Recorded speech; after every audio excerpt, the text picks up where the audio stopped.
Adab dan tata krama pakaian dalam Islam adalah kita dianjurkan menggunakan pakaian yang tidak diikuti dengan syuhrah atau tabzir. Apa itu syuhrah? Syuhrah itu sesuatu yang terlalu menyolok sehingga membuat orang jadi menilai negatif. Warna yang terlalu menyolok, terlalu banyak manik-maniknya, terlalu pokoknya begitu orang lihat langsung ya orang menilai, kalau bukan baik buruk. Itu namanya pakaian syuhrah. Nabi SAW melarang kita menggunakan pakaian syuhrah. Mungkin diantara pakaian syuhrah orang kadang-kadang pakai, karena itu ada teman-teman di Jogja buat kaos ditulis macam-macam kata-kata besar-besar atau gambar. Kadang-kadang subhanallah gambarnya tidak baik sekali. Gambar sampai pada tingkat kemaluan laki-laki, kemaluan perempuan yang tidak masuk di akal gitu. Lalu dipakai masuk masjid sholat. Yang di belakang sholat baca tulisannya, bukan baca Al-Fatihah. Ini termasuk libasus syuhrah, nggak boleh. Pakaian yang berlebihan yang bisa menarik pandangan orang, bisa menilai paling dominan adalah negatif kepada kita. Juga tabzir. Apa itu tabzir? Terlalu berlebihan dari membelinya. Dia bisa beli sebenarnya baju yang sama cukup dengan 50.000, tapi enggak. Dia pergi ke satu toko yang merek 50 juta. Untuk apa 50 juta?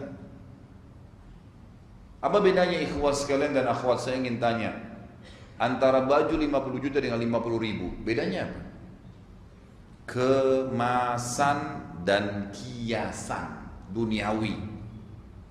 Kalau sudah dipakai, nggak ada orang tanya 50.000 atau 50 juta baju kamu. Tapi kadang-kadang kita tertarik dengan, oh ini harus mereknya Boss, harus mereknya ini, harus mereknya itu.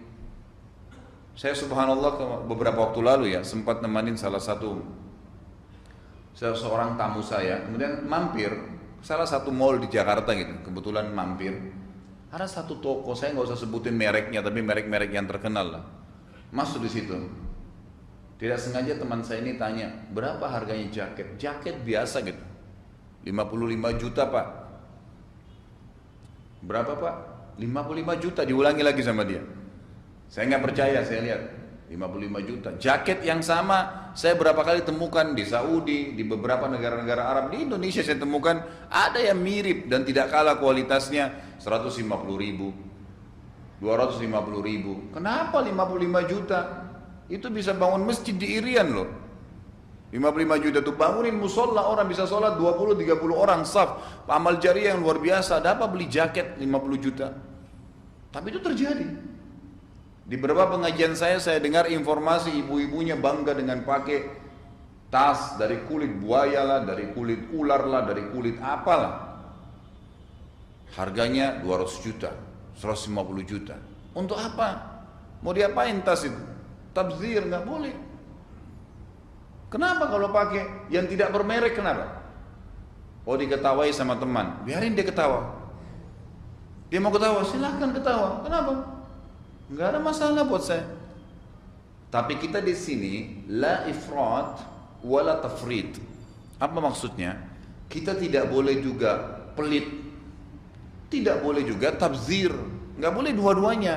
Tidak boleh juga kita punya kemampuan beli baju, tapi kita nggak mau beli, dibiarin bajunya tua terus. Nggak boleh dalam Islam. Tidak boleh ifrat, tidak boleh tafrit, tidak boleh terlalu pelit. Pelit masuk dalam bab pelit bakhil. Tidak boleh juga tabzir, mubazir, berlebihan. Kita berada di tengah-tengahnya.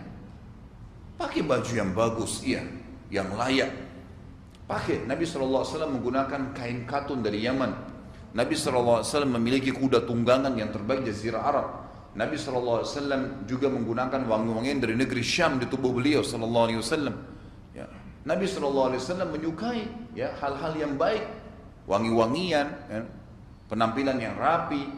Dalam riwayat Bukhari dikatakan pernah satu malam Nabi SAW keluar, kata Ubay bin Ka'ab radhiyallahu anhu, pada saat itu bulan purnama yang sangat terang. Lalu Nabi SAW keluar menggunakan jubah berwarna hitam yang ada bintik-bintik, ada garis-garis hitamnya. Kemudian beliau menyisir dengan rapi rambutnya ke belakang. Dan kata Ubay bin Ka'ab, sebelum Nabi SAW keluar saya lihat ke bulan, saya kagum dengan bulan karena luar biasa terangnya dan menarik sekali untuk dilihat gitu.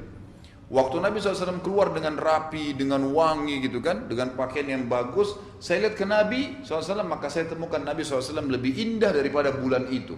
Kita disuruh berpenampilan yang rapi, bersih. Kopiahnya yang bersih, baju kokonya yang bersih, jilbabnya akhwat kita yang bersih. Tapi tidak ada tabzir dan tidak ada bakhil. Enggak berada, enggak pelit, enggak berlebihan. Kita boleh nikmati. Itu dianjurkan dalam agama Islam. Nabi kita Muhammad SAW bersabda dalam hadis apa? Inna Allah yuhibbu an yara athara ni'amihi ala abdi. Allah sangat suka melihat bekas nikmatnya pada hambanya. Tapi dalam koridor tadi, la ifrat wala tafrid. Tidak bakhil, tidak juga berlebihan. Ada orang subhanallah, lemarinya penuh dengan sekian ratus baju. Kadang-kadang karena gengsi sama temannya, malu kalau ke pengajian pakai baju yang sama 1 bulan yang lalu. Sekali pakai buang 500.000, nggak pernah dipakai lagi.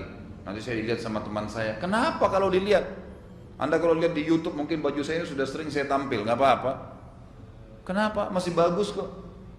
Tapi saya akan berikan kepada orang, saya akan beli baju baru insya Allah. Dan saya suka dengan kebersihan karena Islam mengajarkan itu.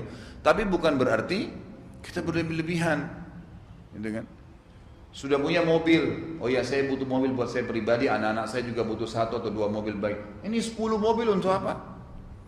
Saya pernah masuk salah satu sepupu saya punya teman di Jakarta dipanggil karena datang biasa saja kunjungin gitu.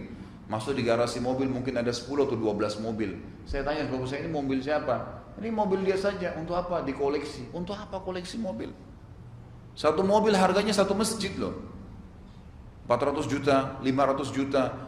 Saya tahu, saya lihat dengan mata kepala saya masuk ke hutan-hutan di Irian Bapak Ibu sekalian, demi Allah, saya masuk, mereka nangis minta dibangunin masjid.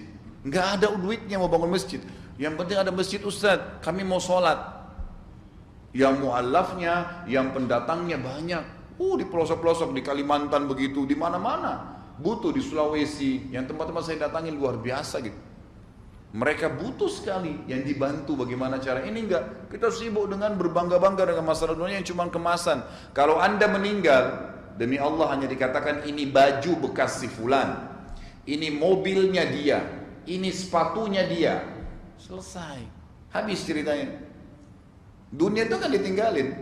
Nggak ada ceritanya baju kita yang mahal, sepatu kita yang mahal, yang bermerek akan dibawa ke kuburan Pinang Lahat. Mau dikubur sama-sama? Nggak mungkin. Ditinggalin, hanya dikenang saja. Maka la ifrat wala tafrid, jangan berlebihan. Saya terus terang pernah 1 kali ke Irian.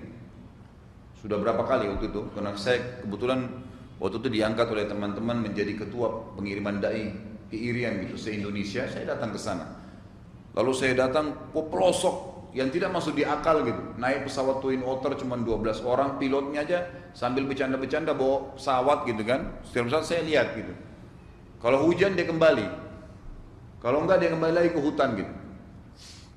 Lalu saya sampai ke pedalaman-pedalaman yang tidak bisa dijangkau kecuali dengan pesawat-pesawat kecil ini ataupun dengan kapal-kapal yang datang sebulan sekali gitu. Saya dikagetkan dengan waktu saya mulai dakwah di sana, saya tinggal di kampung ini 2 minggu, di sini seminggu, di sana 3 minggu, pindah-pindah berapa lama saya pindah-pindah gitu. Tunggu speedboat atau kapal datang baru kami numpang lagi ke sana gitu. Saya terus terang waktu itu ya berpikir siapa ya umat Islam yang bisa sampai ke sini. Sampai waktu saya mau tinggalin kampung itu nangis, Ustaz siapa ya dai bisa datang ke sini gitu. Kayak tadi saya bilang mereka berharap ada yang bangun masjid nyumbang gitu.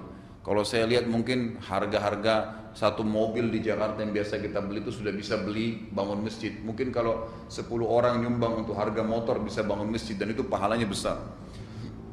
Yang luar biasa saya temukan ada 1 wanita Korea. Umurnya 21 tahun. Agamanya Katolik.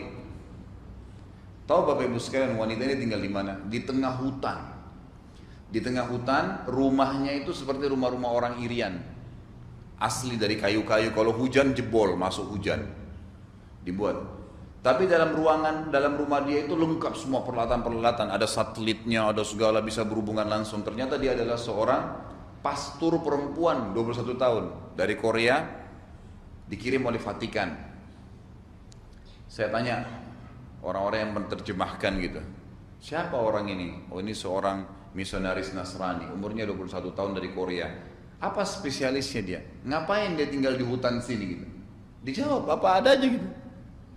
Tugasnya dia ternyata datang ke setiap kampung di Irian, gitu kan, hanya mempelajari bahasanya orang kampung itu setahun. Tahun kedua dia terjemahkan Injil dalam bahasa kampung itu. Jadi dalam 2 tahun jadi Injil dalam bahasa suku ini. Tahun selanjutnya pindah lagi ke hutan mana, 1 tahun pelajari, tahun depan terbit Injil dalam bahasa itu. Terus begitu. Lalu saya berpikir, apa ya, sampai di mana kira-kira jangkauan dakwah saya dibandingkan orang ini gitu. Dan padahal dia sedang mendakwakan apa? Agama yang sesat ini. Bagaimana caranya mengatakan Tuhan punya anak gitu. Allah mengatakan telah kafir orang yang mengatakan Trinitas. Laqad kafar alladziina qalu innallaha tsalitsu tsalatsa. Kafir, tapi dia bisa mendakwakan agamanya, dia bisa berjuang. Dan pada saat dia berhasil terjemahkan Injil dalam bahasa kampung itu, langsung dibangunin gereja, minta bantuan. Mana umat Islam ini? Saya kadang-kadang teriak-teriak di depan dai, antum cuma mau di ibu kota, di kota-kota besar, nggak pernah injak kampung-kampung pedalaman, cuma mau tempat yang ada AC-nya, nggak pernah mau tahu ini perjuangan-perjuangan bagaimana sampai sana. Tapi intinya saya ingin titik beratkan adalah, kalau anda punya kelebihan rezeki, berfikirlah masalah akhirat. Jangan cuma tabzir dengan urusan dunia, bersaing dengan masalah sepatu mereknya apa, dengan tas, dengan perhiasan, dengan segala-galanya gitu. Saya lihat salah satu paman saya, waktu saya pertama ketemu masih mahasiswa gitu, beliau bawa kotak waktu lagi umroh. Itu kotaknya penuh dengan cincin, batu ini, batu itu, mungkin ada 30 biji gitu. Dibuka. Dia bilang sama saya, tahu harganya ini berapa? Saya nggak tahu. Memang saya nggak pernah berpikiran dengan cincin-cincin dan batu ini. Ini 50 juta, ini 70 juta, ini sekian juta. Cincin, untuk apa? Ditaruh di jari, selesai. 70 juta. 70 juta saudaraku buat Al-Quran, beli buku agama, bagi kepada umat Islam, bantu fakir miskin dekat kita, sumbang bangun anak yatim, amal jariah buat anda. Untuk apa cincin 70 juta, 100 juta? Ternyata apa? Saya tanya, untuk apa gunanya paman? Oh, gunanya ini kalau ketemu sama orang-orang level kaya-kaya, maka semua pakai. Nanti dari situ minumnya pun ada caranya, cincinnya dihadapkan dengan gelasnya gitu kan, supaya orang tahu oh, ini cincin merek ini, atau ini cincin batunya ini, dan seterusnya. Subhanal Khaliq gitu. Orang berpikir di urusan dunia ini betul-betul seperti orang yang tidak bisa lepas darinya. Saya sering sampaikan di pengajian, kalau orang punya berlian, ya, berlian seperti bola pingpong, kaya nggak? Kalau orang tahu permata pasti orang bilang kaya ya. Baik kalau seperti bola basket, ada orang punya berlian seperti bola basket, kaya nggak? Contoh perhiasan, kita katakan kaya. Ada orang punya tanah 1000 kali 1000 meter di Menteng, kaya nggak? Baik, sekarang anggap di depan mata kita berlian tadi, kita akan katakan luar biasa. Ada orang punya mobil Ferrari, mobil apalah yang mahal-mahal semua, ada Hammer, sekian miliar depan mata kita, kita akan anggap wah ini luar biasa, mahal. Persepsi kita mahal, persepsi duniawi ya mahal, mahal. Kita yang mengatakan persepsi mahal tuh. Kemudian tadi tanah yang luas, siapa yang punya tanah ini luar biasa. 100 meter saja di Menteng sudah mahal, ini kalau 1000 kali 1000 meter berapa hektar? Tapi coba saudaraku, anda naik pesawat, lihat, taruh berlian itu di tanah, naik pesawat, kelihatan gak berlian itu? Tanah tadi yang di Menteng yang luas, naik di atas pesawat, kelihatan gak tanah itu? Apalah yang anda banggakan, sepatu lah, cincin tadi permata lah, mobil lah, coba naik pesawat, lihat. Seperti gentong-gentong tuh. Ya, kalau mobil lagi jalan, coba kalau pesawat mau landing, lihat seperti gentong. Kita nggak bisa bedain yang mana Innova, yang mana ini, yang mana, sama aja semua. Jalan begitu saja. Karena memang itu cuma kemasan duniawi memang. Jangan begitu terkungkung dengan masalah duniawi itu. Sampai akhirnya kita menganggap orang kalau tidak pakai mobil seperti kita bukan kelas kita. Sombong mulai. Kata Nabi SAW, tidak akan mencium bau surga. Baunya saja tidak akan dicium oleh orang yang dalam hatinya ada seperti biji sawi dari kesombongan. Tidak akan mencium, jangan masuk.